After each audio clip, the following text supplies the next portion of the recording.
This is Radio Taiwan International.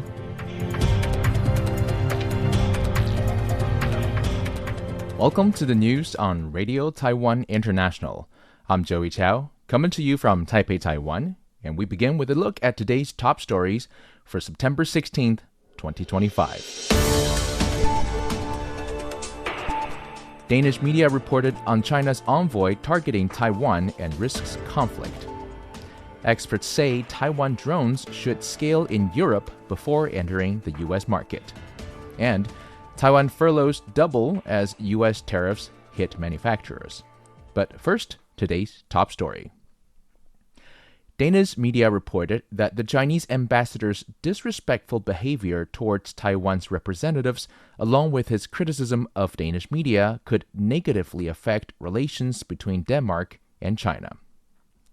The Daily Berlinsk reported on September 14 that Chinese ambassador to Denmark, Wang Xuefeng, while attending a reception for Japanese Emperor Naruhito's birthday on February 26 at the Japanese embassy in Denmark, expressed his dissatisfaction at the presence of Taiwan's representatives in a highly disrespectful manner.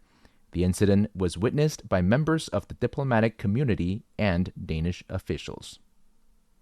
Taipei Representative Office in Denmark head Robin Chen Zhenrongjun told reporters the celebration took place at the Japanese ambassador's residence.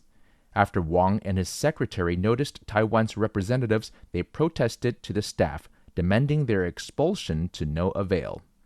Wang then confronted the Japanese ambassador directly before leaving the venue, pointing his finger at Chen and his envoy in a threatening manner. Berlinsk noted that since taking office in 2024, Wang has projected an aggressive stance to signal his position to Denmark or to show Beijing's leadership that he is making his mark. Beyond pressuring Taiwan, he also criticized Danish media, including Berlinsk itself and the Danish Institute for International Studies, DIIS.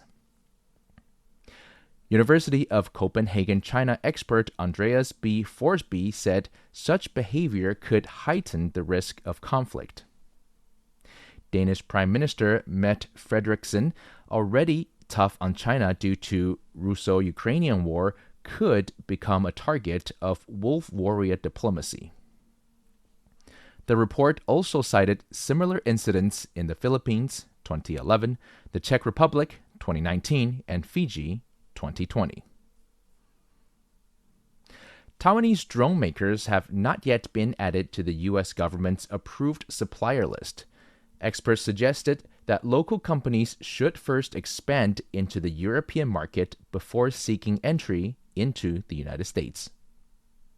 The Global Taiwan Institute in Washington hosted a forum on Monday titled Taiwan's China-Free Drone Industry, Successes and Continued Challenges.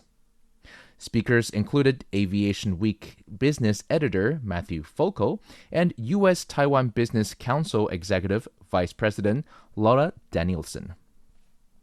Folko said the United States remains Taiwan's most important security partner, but noted that Europe has been moving faster out of necessity as it faces the largest war on the continent since World War II. Poland, serving as a vital logistics hub in the Russo-Ukrainian war, has become Taiwan's largest export market for drones. In July, Poland allocated approximately $53 million of its defense budget to unmanned aerial systems, UAS. Germany and the Czech Republic are also boosting defense spending, creating new opportunities for Taiwanese suppliers. Danielson, on the other hand, said the complexity of U.S. export control laws poses a major challenge for U.S.-Taiwan cooperation in drones. She agreed that building scale in Europe could make entry into the U.S. market easier once Taiwanese firms are established. She also highlighted internal hurdles, including talent shortages, the risk of Chinese sanctions, and Taiwan's limited airspaces for testing. She urged the government to provide targeted support to help the industry overcome these challenges. The Ministry of Labor, MOL, reported Tuesday that the number of workers placed on furloughs doubled compared with the previous reporting period, surging by 2,471 to reach 7,334, citing the effect of U.S. reciprocal tariffs. The MOL said 333 companies have now implemented furloughs. MOL Department of Labor Standards and Equal Employment Director Huang Qi-ya said most of the increase came from the metal and electromechanical industries, with the machinery and equipment manufacturing sector hit hardest. Overall, 242 companies involving 6,246 employees said they had been directly impacted by U.S. tariffs, accounting for about 80% of the total. Huang noted that companies said their clients are still waiting to place orders, creating unstable demand. Once orders resume, they will need manpower immediately, so for now, they're adopting furlough measures. She reminded employers that even under furloughs, monthly wages cannot fall below the minimum wage of $28,590, approximately $949 per month. Companies must continue to pay labor and health insurance premiums, contribute to pension funds, and obtain workers' written consent.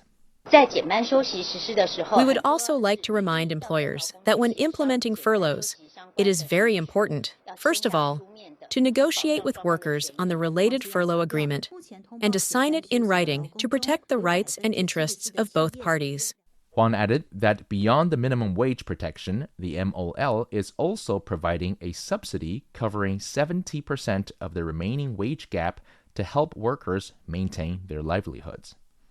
President Lai Ching-te attended a ceremony Tuesday marking the installation of final prefabricated section of New Taipei City's Danjiang Bridge.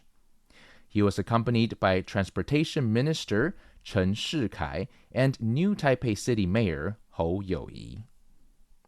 The Danjiang Bridge connects Bali and Damshui across the mouth of the Damshui River. At 920 meters in length, it will be the longest single-tower cable-stayed bridge in the world upon completion. It will also be the first bridge globally to integrate a light rail corridor, express lanes, motorway lanes, bicycle lanes, and pedestrian paths. Designed by British firm Zaha Hadid Architects, it is Taiwan's first bridge project undertaken by an international architectural practice. President Lai praised the bridge as a major national landmark that will not only ease traffic congestions in Damshui, but also stand as a world-class engineering achievement. The bridge was designed by Pritzker-winning Iraqi and British architect Dame Zaha Hadid, otherwise known as the Queen of Curve. The streamlined design was inspired by performances by the Cloud Gate Dance Theater of Taiwan. It is a work of art that dances gracefully across the Tamsui River, serving as a backdrop to its sunsets. Finally, Lai also noted that CNN featured the Danjiang Bridge on its list of 11 architectural projects set to shape the world in 2025.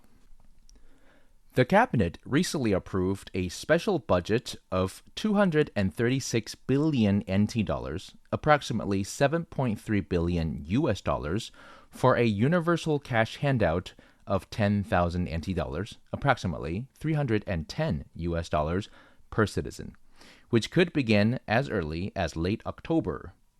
However, Buddhist nun and Xuanzang University religion and cultural professor, the Venerable Shi Zhaohui, has launched a campaign urging people to refuse the handout and instead donate it to the betterment of the nation.